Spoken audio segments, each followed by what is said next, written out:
What's up, people? This is the Bleav in Saints podcast, and I am Mario Jerez, Spanish play-by-play voice of the Saints, former Spanish play-by-play voice of LSU football, go Tigers, native New Orleanian, member of the Saints Hall of Fame Media Selection Committee, and on today's show, I am thrilled to announce that I have a new co-host here on Bleav in Saints. She is Erin Summers, longtime team reporter for both the Saints and the Pelicans. She's done a bunch of other stuff, which we'll get into in a second. Erin, very excited that you're here. I'm a big fan of yours. I know we've kind of rubbed elbows at the games. Yeah. I've seen you with Wesley Johnson at the Pelicans games, doing your thing with Scott Shanley, also post game in the Superdome. And I'm a big fan of your work. Very excited to finally get to talk to you, know you personally, and work with you. Thanks for being here today.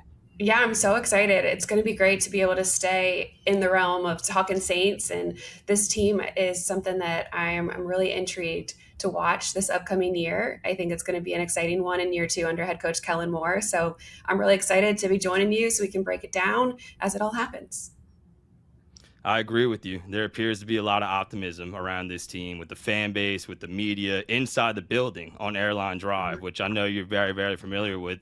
And I actually want to stop there for a second before we talk rookie minicamp, before we talk a little bit of Saints football. I'm very curious, and I know the rest of the audience is a little bit curious about your background coming into this show. What do you hope to bring to Bleav in Saints? And I know you've covered a lot of different teams. You've done work with ESPN, with the NFL Network. What do you enjoy about covering the Saints in particular?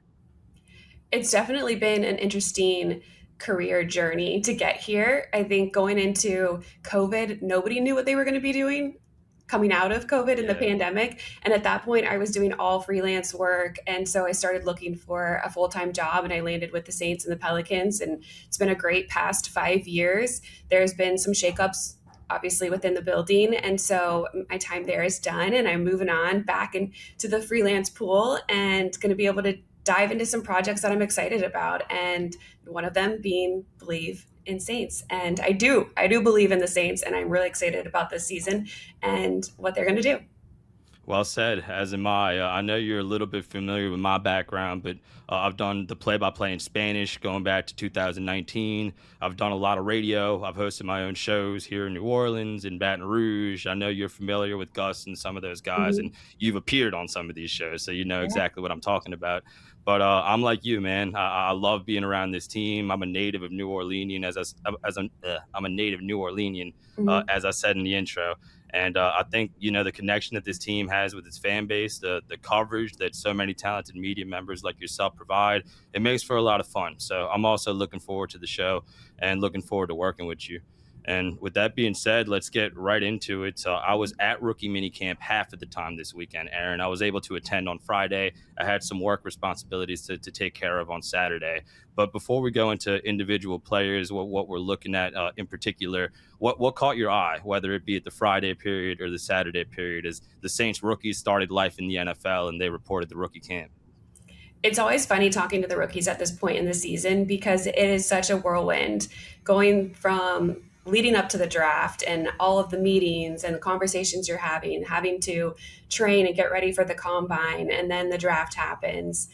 Whether you get drafted or not, it is still, okay, where am I going? How do I get to this city? Where am I going to live?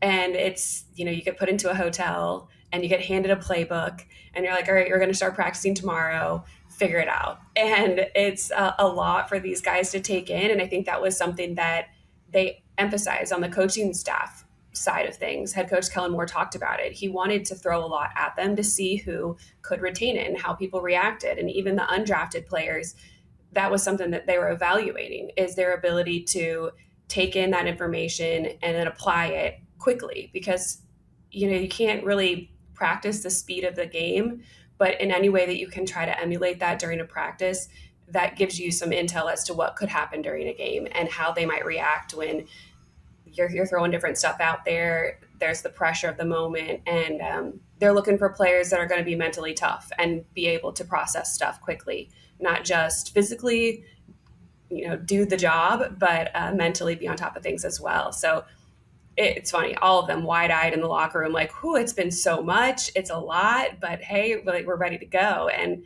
I think they're all just taking it as it comes. Yeah, and that's all they can do because, like you said, it's such a big adjustment, not just on the Mhm. field, going from the level of competition in college, whether it be SEC, Power Four, whatever. The NFL, as you know, is a totally different beast. But before you even get there, these guys had to literally physically acclimate themselves. Mhm. And that's why I think, like you said, these sessions are really important. They learn to live life in the NFL, they learn to take in a lot of information really quickly and then go apply it right on the other side of the hallway on the practice field. And that's really important for the rookies, Aaron. But that's also why I think it's important that they bring in all these veteran guys because number one, these guys have a leg up when it comes to all that Mhm. stuff, being able to retain information and then being able to go put it on the practice field as an NFL player. But it's also a good opportunity for these guys to watch these NFL veterans and see how they handle that information, how they do the little things. Because before you get into the Superdome on Sundays, you need to learn the day to day, and that's what these guys are trying to do right now. Yeah, it's going to come up in a couple weeks. Obviously, the vets are in the facility already. Their off-season programming has started. They're working out. They're around. They didn't participate in the rookie minicamp portion, but in a couple weeks, at the end of May, will be the first set of OTAs, and then they will get on the field right next to the guys that have been doing it for quite some time, and they understand the speed of the game, the physicality, what it takes, and what's in front of them. So there's a lot that they can glean from just being around the vets and talking to them about how they've handled life in the NFL. And hopefully they can acclimate quickly. They didn't get a taste of the weather quite yet because it rained both Friday and Saturday. And so they were in the indoor facilities. They got a little bit of the humidity. I know Jordyn Tyson was talking about that, but not quite that Louisiana heat yet. So that's another thing they're going to have to get used to. They'll get plenty of that in training camp, as you know, especially in that area of town. Man, it gets really hot over there at the facility. Mhm. But you mentioned Jordyn Tyson, and he's definitely going to be the topic of conversation when it comes to these practices, this period of the off season.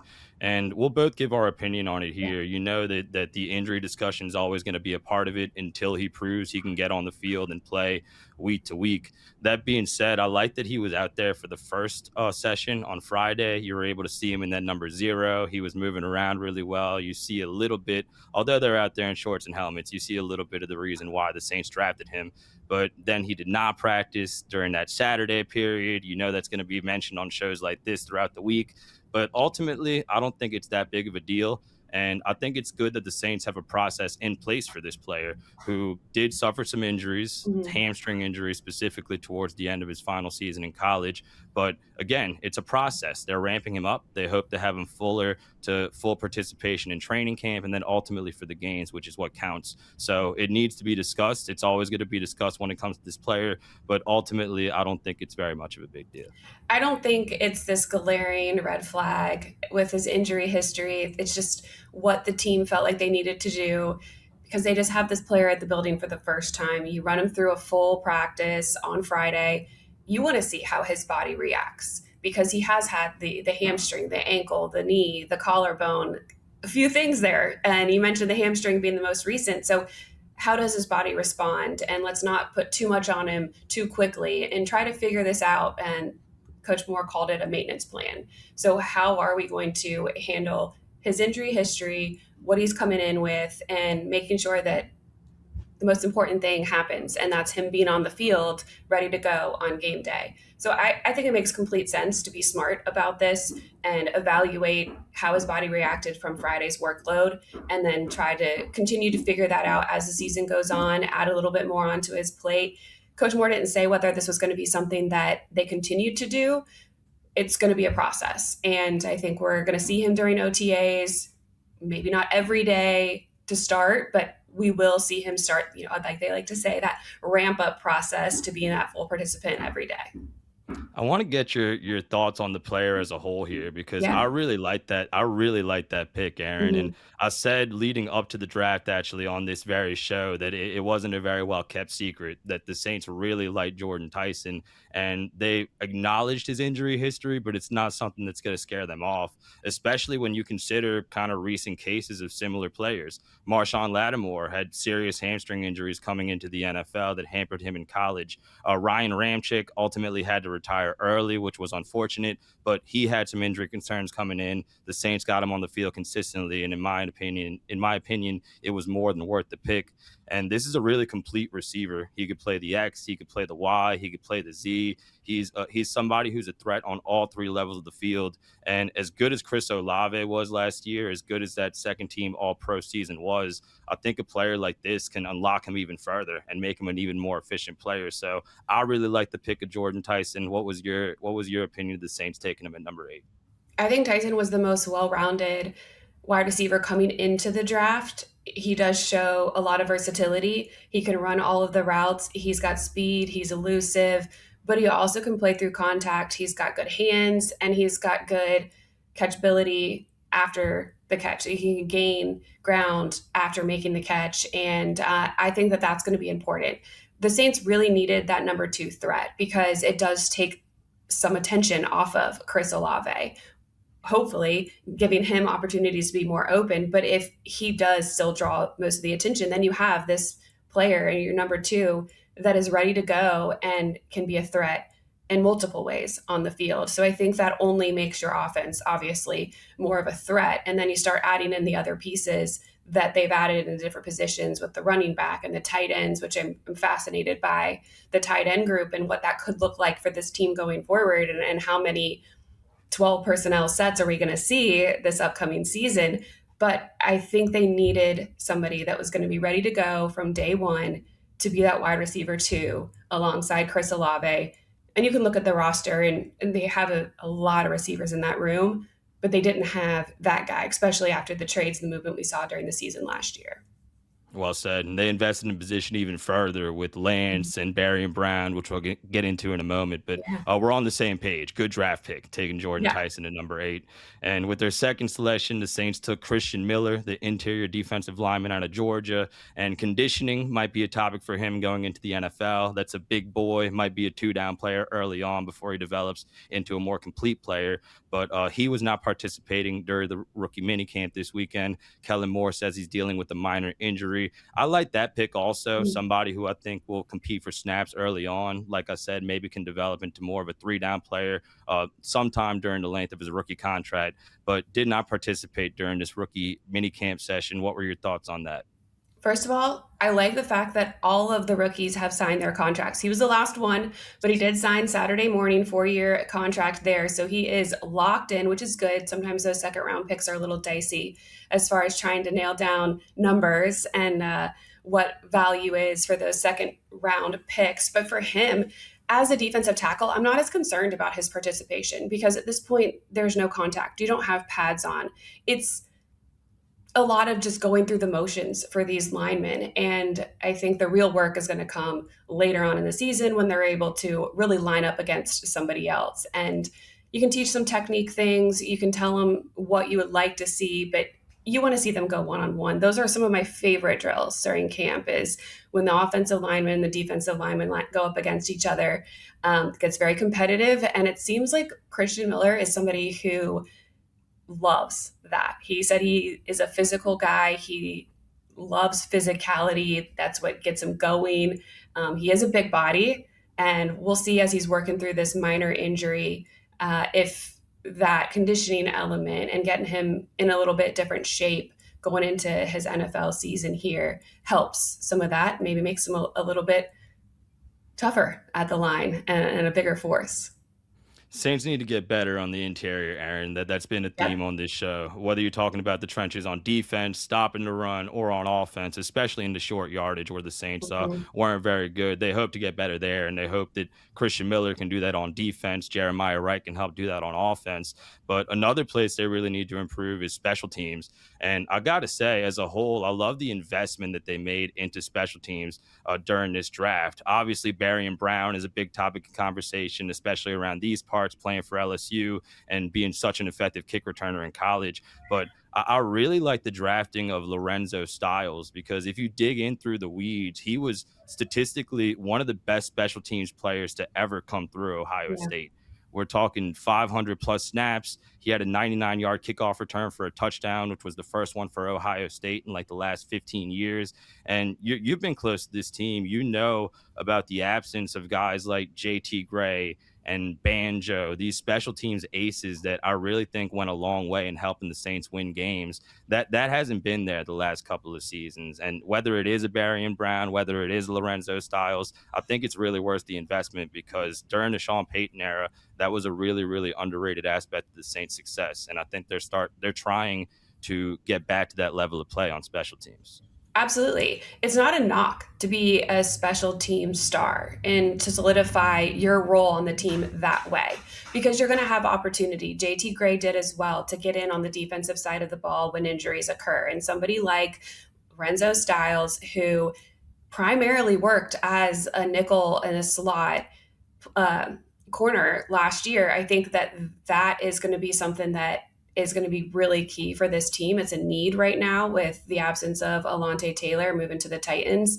So if he can solidify his role on special teams and then potentially work in and be a little bit of that versatile player in the defensive backfield, I think he could eventually find a role on the defensive side of the ball more more routinely than just being that special teams ace. But the guys that the Saints drafted last year really found their way on special teams. You think about the Jonas Sankers and Danny Stutzman, I mean, they really stood out on that side of the ball. Those reps mattered, and it gave the coaching staff more confidence in putting them in other situations where they continued to shine. So it's an area where you can get yourself on the field, prove yourself, and then hopefully, other doors will open for you. And I think he's a really unique player in the backfield to watch. That's a really good point you made there. And I kind of like Brandon Staley's kind of method of doing things as a defensive coordinator. He sees these players, he sees a certain mold, and he really Mhm. tries to utilize them to the best of their potential. You saw that with Chase Young last year. I think they're trying to emulate that a little bit this year with guys like Martin Emerson, who I think is going to play a lot at the cornerback position. And this is somebody who you can see why he got to be all the way to an NFL head coach. Really, really good at just having visions for guys and applying that vision, getting them to play their best football on the field. That being said, while we're on the topic, what's kind of your thoughts on Brandon Staley and reasonable expectations for his group going into year two after a really good first year in New Orleans? Yeah, I really like Brandon Staley. I think he is incredibly intelligent when it comes to the defensive side of the ball. And everyone wants to label your defensive scheme. It's a 3-4 or it's a 4-3, and this is what they do, and this is why. It's not a traditional 3-4, and it is versatile. And like you mentioned, it does play into the strengths of the players on the field. There is variety in it. It's not always going to be man to man. So I think that that's what's fun with this defense is you don't necessarily know what it's going to be at any given snap, and it is going to evolve. And I think it's still evolving here in year two because now you have the type of players that fit Staley's vision. Last year, you're coming in right before the draft happens. You don't have a lot of those opportunities to have conversations about the type of players that will fit. You're dealing with who's been on the roster for the last 10 years and the style of play that was very different. I think we're going to see different defensive linemen as far as what they're looking for body type wise. You're going to want people that are more athletic versus the length and the size that we saw in the old defensive scheme under previous head coach Dennis Allen. I'm intrigued to see what more they can do because as the year went on, you really saw this defense start to click. You did. You saw him be more aggressive with blitzes, trust his Mhm. secondary, and like you said, the cupboard was kind of bare at the beginning of the season. By the end, they were playing some really good football. So we share the same opinion about Brandon Yeah. Staley also doing a good job. And before we talk a little bit more about the team as a whole, I know we want to get into some NFL schedule release because that's a really exciting time of the year. Just wrapping up the rookie minicamp talk here, Erin. Were there any of these veteran tryout players that caught your attention? I mentioned in the intro, important for the young guys, but also an important time for some of these veteran players who are trying to find a new home in the NFL. And Brock Rechsteiner made headlines, the son of Scott Steiner, who I was a big fan with in the wrestling world.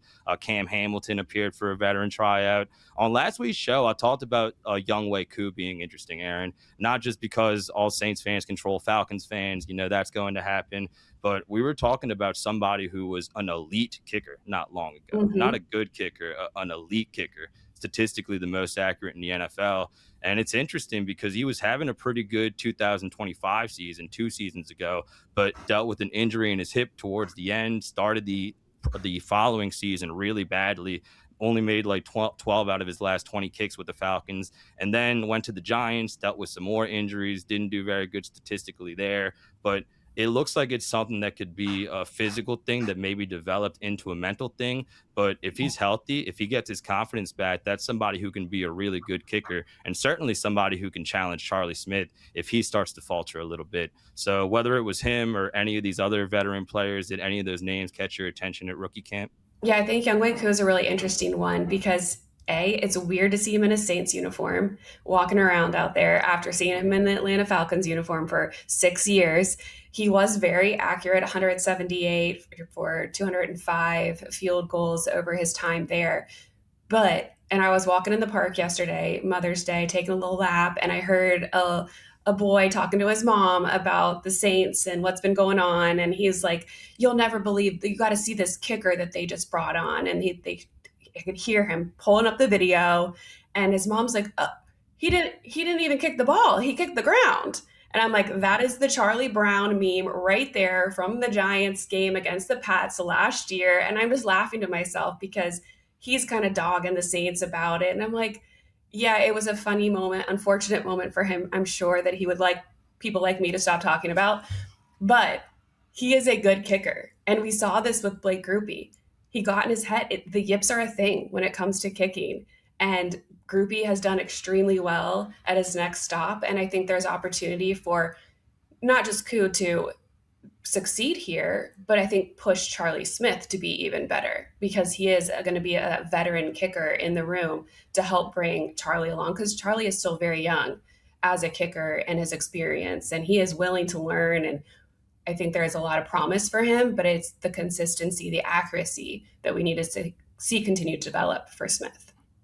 Yeah, kicking is just such a fickle thing. And I was so impressed with his poise last year, being an Mhm. international guy, somebody who didn't pick up the game until just a few years ago. Like, he showed some serious poise in some of those games, including the game winner against Carolina in the Superdome, which was one of the highlights of the Oh season. my gosh, But I have to tell you this funny story. I was walking through the cafeteria after that game, like a couple days later, and uh, Charlie walked in and he was holding the game ball from that game. And you could tell because they have tags on them that say this is the ball from this game. And I was like, Charlie, I was like, that is that the game ball from the win? And he was like, yeah. And I'm like, you're walking around with it? And he's like, yeah, I'm taking it with me. I'm gonna put it somewhere. And I'm like, I love that. Like you didn't want to leave it in your locker room with the rest of your stuff. Like he loves being here. He loves playing. He loves everything about it. And I think he just takes joy in those moments. It's not pressure moments for him. He's just excited to be here.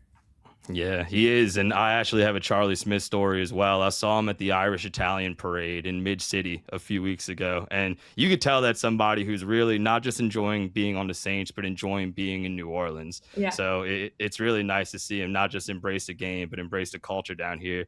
And somebody who, that's the business. He's going to be challenged. There will be guys breathing down his neck if he starts to falter, but kind of already becoming a fan favorite in New Orleans. And for sure.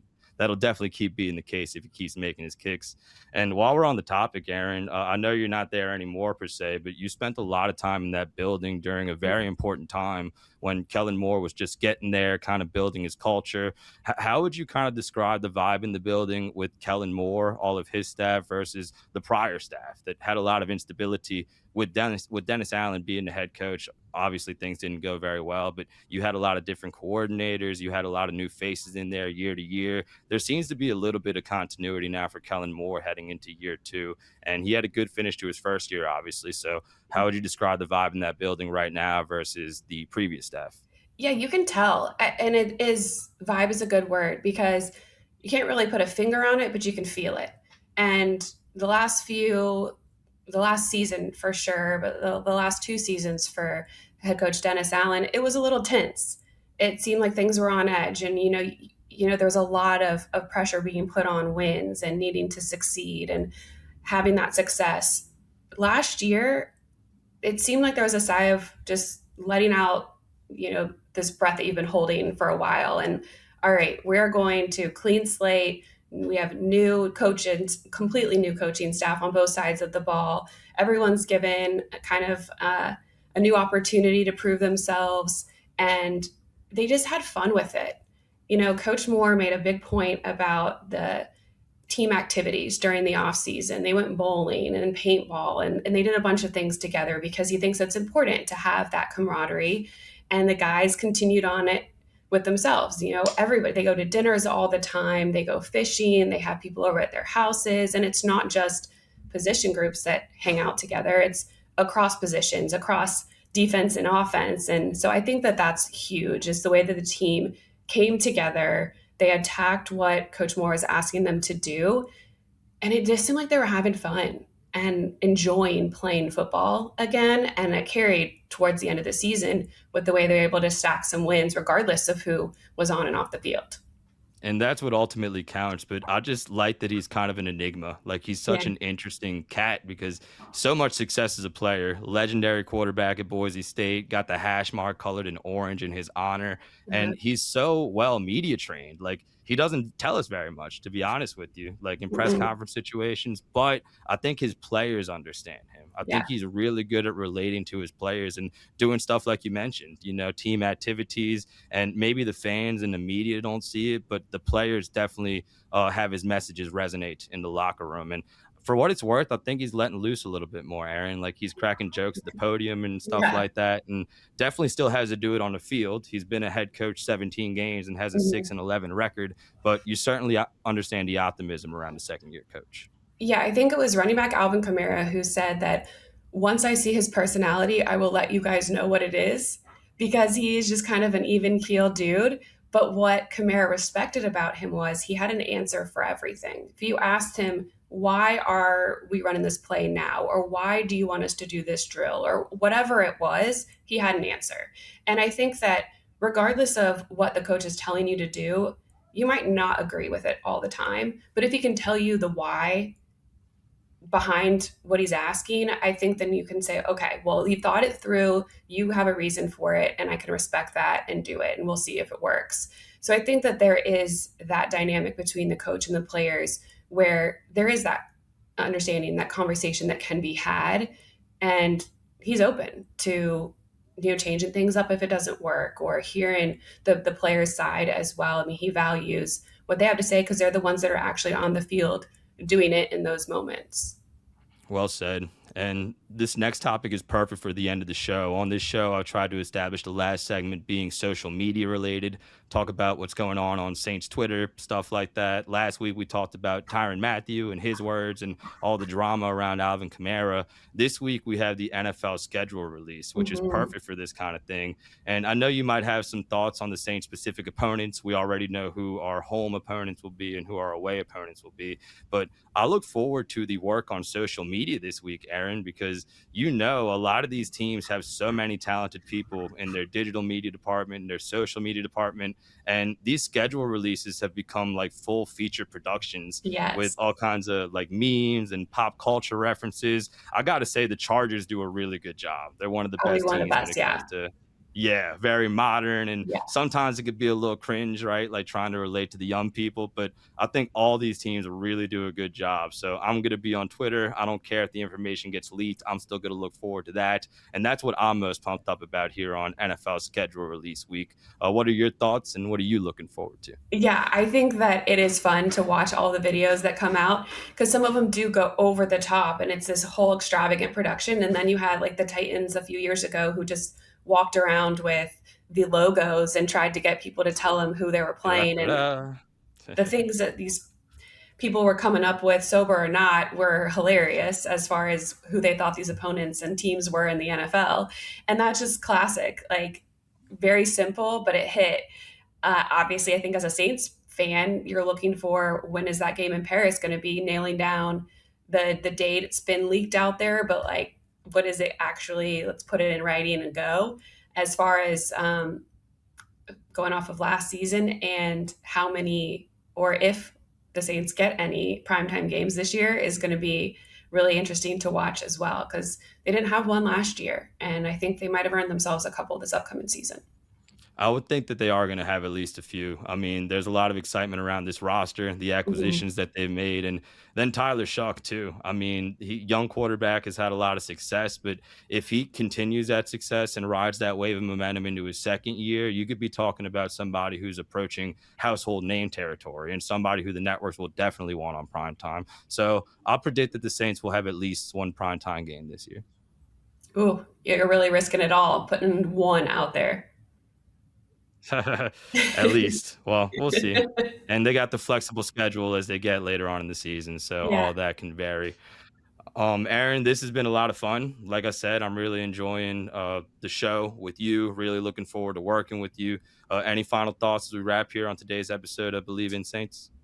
I am excited to be here. I'm excited to be talking about the Saints, being around this fan base, the city. I've loved every minute of it, and so I'm glad that my time in that regard is not up, and I'm ready to rock with you going forward. Sounds good. Same here. Like I said, I've been a big fan of your work for a while. I'm glad we finally are going to get to be able to know each other a little bit and Yeah, talk some Saints football during what's a really, really exciting time. Team trying to get back to the playoffs for the first time in the last 5 seasons. It looks like they're approaching that territory. There's a lot of optimism. There's a lot of people wanting to talk about the Saints. So looking forward to doing that with you. definitely. Thank you.